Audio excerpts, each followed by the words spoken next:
تب 1500 تو تھے جن کو پیادے کہا جائے گا، پیدل، اور 10 گھوڑ سوار تھے، 10 گھوڑوں کا ایک رسالہ.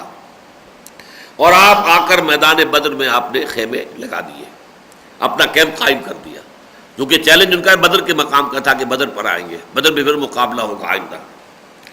ادھر ابو سفیان نکلا مکے سے، اس کے ساتھ 2000 تو پیادے تھے اور 50 جو ہیں گھوڑ سوار تھے. رسالہ 50 گھوڑوں پر مشتمل تھا.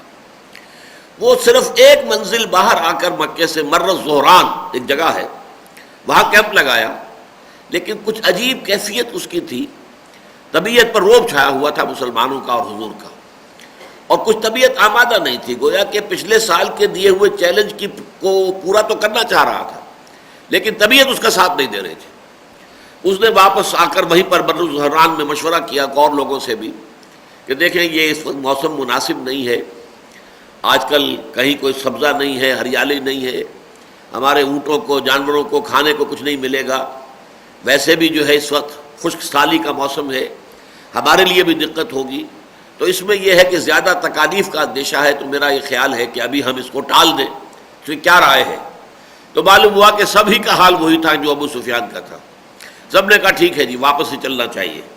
چنانچہ وہ وہیں سے واپس ہو گئے اور حضور 8 دن منتظر رہے ان کے بدر میں. اس کے بعد آپ واپس آئے اور گویا کہ ایک اللہ تعالیٰ نے بہت بڑی فتح، اخلاقی فتح حاصل عطا فرما دی. اور یہ کہ آس پاس کے قبائل کے اوپر جو روب پڑ گیا کہ اب یہ کہ محمد صلی اللہ علیہ وسلم تو عین جو وقت معین تھا اس پر پہنچ گئے تھے، لیکن قریش کو ہمت نہیں ہوئی کہ مقابلے کے لیے آ سکے.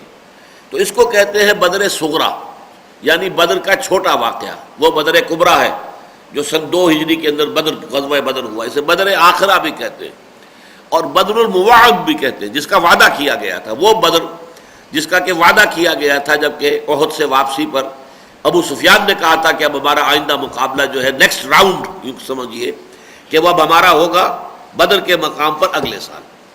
تو یہ ہے 2 جن کو کہ مفسرین نے نقل کیا ہے کہ ان 2 میں سے کسی ایک پر ان آیات کا انطباق ہوتا ہے، جو میں نے اپنی رائے آپ کے سامنے پیش کر دی ہے. میرے نزدیک یہ غزوہ حمراء الاسد، بلکہ اسے بعض جو ہیں سیرت نگاروں نے علیحدہ غزوے کی حیثیت سے بیان نہیں کیا ہے، بلکہ یہ کہ احد ہی کے واقعات میں اگلے ہی دن تو معاملہ ہو گیا. یوم احد کے دوسرے دن ہی حضور نے فرمایا چلو ان کے تعاقب کرو، اور آپ گئے وہاں اور جا کر آپ نے وہاں پر ڈیرے لگائے. تو اس حوالے سے یہ کوئی علیحدہ غزوہ اس کو نہیں کہا جائے گا، جیسے یہاں غزوہ احد کے حالات کے ضمن ہی میں اس کا تذکرہ ہو گیا ہے. وہی بات مجھے زیادہ مناسب نظر آتی ہے کہ وہ غزوہ حمراء الاسد ہی سے متعلق ہے. اب آگے چلیے. انما ذالکم الشیطان یخوف اولیاء. دیکھو لوگوں، یہ شیطان ہے جو تمہیں ڈراتا ہے اپنے دوستوں سے. یہ ترجمہ میں نے کیا ہے اس معنی میں کہ یخوفکم اولیاء. یخوف کے بعد کہ کم کی جو ضمیر ہے، ضمیر مفعولی، وہ یہاں پر مقدر مانی جائے کہ اصل میں شیطان جو ہے وہ اہل ایمان کو ڈراتا ہے اپنے دوستوں سے، یعنی کفار سے، مشرکین سے. وہ بڑی طاقت والے ہیں، بڑی جمعیت والے ہیں، ان کا مقابلے کا خیال نہ کرنا. جیسا کہ ہم پڑھیں گے سورہ توبہ میں کہ جب حضور نے فیصلہ کیا تھا کہ اب ہم نے مکے پر چڑھائی کرنی ہے، تو بہت سے صحابہ کا حال جو اس اعتبار سے اس وقت جو ہے وہ متزلزل سا ہو گیا تھا کہ قریش پر حملہ کرنے جائیں گے اور مکے پر حملہ کریں گے. تو یہ صورت جو ہے اصل میں اتنی روب کی کیفیت تھی قریش کی کہ بعض حضرات جو ہیں اس میں متعمل تھے.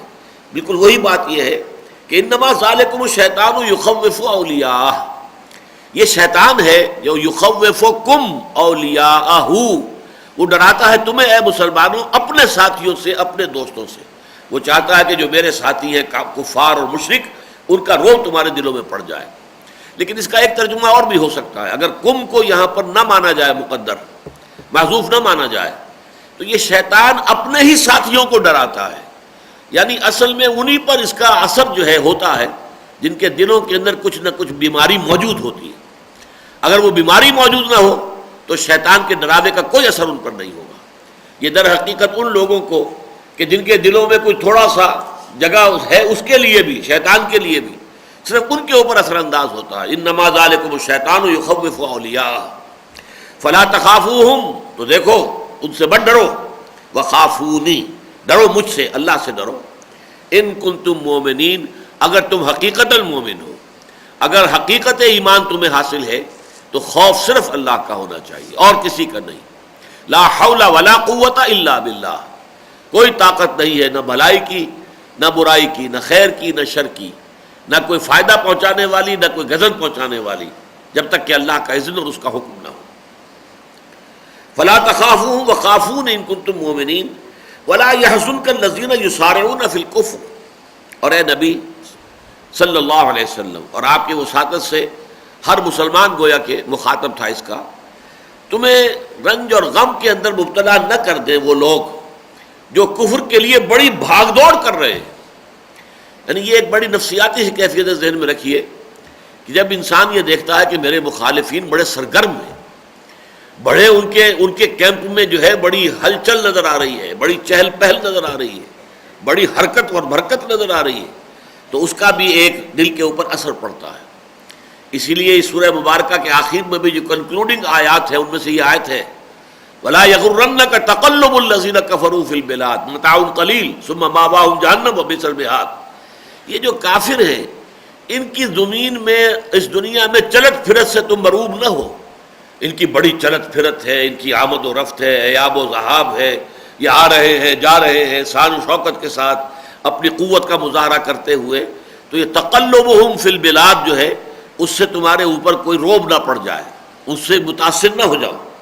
ولا يحزنک، یہاں یہ لفظ استعمال کیا، وہاں یغررک، ولا یغرنکم تقلب الذین کفروا فی البلاد لا يحزنک الذین یسارعون فی الکفر، یہ جو کوشش کر رہے ہیں، مسارعت یسارعون باب مفعلہ ہے، سرعت میں ایک دوسرے سے بازی لے جانا، وہ تم سے زیادہ بھاگ دوڑ کر رہے ہیں، تم سے زیادہ جو ہے چہل پہل دکھا رہے ہیں، بہت حرکت کے اندر لگے ہوئے ہیں، بہت تیاریاں کر رہے ہیں، بڑی سازشوں کے تانے بانے بن رہے ہیں۔ انہم لن یضروا اللہ شیئا، یہ ہرگز اللہ کا کچھ بھی نہیں بگاڑ سکیں گے، یہ اللہ تعالیٰ کو کوئی غضب، یعنی اللہ سے مراد اللہ کے دین، اللہ کے رسول کو ہرگز کوئی غضب نہیں پہنچا سکیں گے۔ یرید اللہ اللہ یجعل لہ حظا فی الآخرہ، اصل میں ان کی یہ چہل پہل جو ہے، یہ ان کی آمد و رفت اور ایاب و ذہاب جو ہے، یہ اس بات کی علامت ہے کہ اللہ تعالیٰ یہ نہیں چاہتا کہ ان کے لیے آخرت میں سرے سے کوئی حصہ رہ جائے، وہ دنیا کے اندر جو ہے وہ ساری اپنی نعمتیں جو ہے وہ استعمال کر لیں اور سارے عیش اڑا لیں یہیں پر، اور آخرت میں کوئی حصہ ان کا نہ ہو، اس کے لیے ذرا اس کی رسی دراز کرتا ہے۔ اگرچہ اہل ایمان پر اس کا ایک اثر ہوتا ہے، فطری طور پر، طبعی طور پر، جبلی طور پر کہہ لیجئے، جب اہل ایمان یہ دیکھتے ہیں کہ یہ اہل کفر جو ہیں ان کے ڈنکے بج رہے ہیں، ان کی سطوت ہے، عزت ہے، ان کو دنیا میں حکومت حاصل ہے، تو ایک اثر پڑتا ہے طبیعت کے اوپر۔ اس منفی طبیعت، اس اثر کو ختم کرنے کے لیے کہا گیا کہ وَلَا يَحْزُنكَ الَّذِينَ يُسَارِعُونَ فِي الْكُفْرِ إِنَّهُمْ لَن يَضُرُّوا اللَّهَ شَيْئًا يُرِيدُ اللَّهُ أَلَّا يَجْعَلَ لَهُمْ حَظًّا فِي الْآخِرَةِ، آخرت میں کوئی حساب ان کا نہ رہے، کوئی حصہ نہ رہے، کوئی نعمت اخروی جو ہے وہ ان کے نصیب میں نہ آئے۔ وَلَهُمْ عذاب عظیم، اور ان کے لیے بہت بڑا عذاب ہے۔ ان الذین اشتروا الکفر بالایمان لن یضروا اللہ شیئا، اب یہ دوسری طرف وہ لوگ جنہوں نے ایمان ہاتھ سے دے کر کفر اختیار کر لیا، اشترا یشتری کہتے ہیں کسی شے کو خریدنا بیچنا، بیع و شرا، اشترا خریدنا، یشری شرا یشری بیچنا، تو اس کا مطلب کیا ہے کہ اس یہاں پہ تذکرہ ہو رہا ہے منافقین کا، انہیں کچھ نہ کچھ ایمان کی رمق حاصل ہوئی تھی، حضور کے دامن سے وابستہ ہونے کی سعادت نصیب ہوئی تھی، وہ ایمان لائے تھے۔ ذالک بانہم آمنوا ثم کفروا فتطبع علی قلوبہم، سورہ منافقون کی جو آیت ہے نمبر 3، ذالک بانہم آمنوا ثم کفروا، یہ لوگ ایمان تو لائے تھے اور دھوکہ نہیں تھا ان کے پیش نظر، لیکن بعد میں جب آزمائش کا مرحلہ آیا تو اس میں اودھے منہ کے بل گر گئے، تو گویا کہ یہ کفر عملی ان کا ہو گیا، کفر حقیقی ہو گیا، اگرچہ کفر قانونی نہیں ہوا، رہے مسلمان ہی، اس لیے کہ قانوناً جو ہے وہ منافق بھی مسلمان ہی ہوتے ہیں، لیکن یہ کہ فی الواقع جو ہے وہ ایمان سے ہاتھ دھو بیٹھے اور ایمان دے کر انہوں نے کفر حقیقی جو ہے وہ اختیار کر لیا، یعنی منافقت۔ ان الذین اشتروا الکفر بالایمان،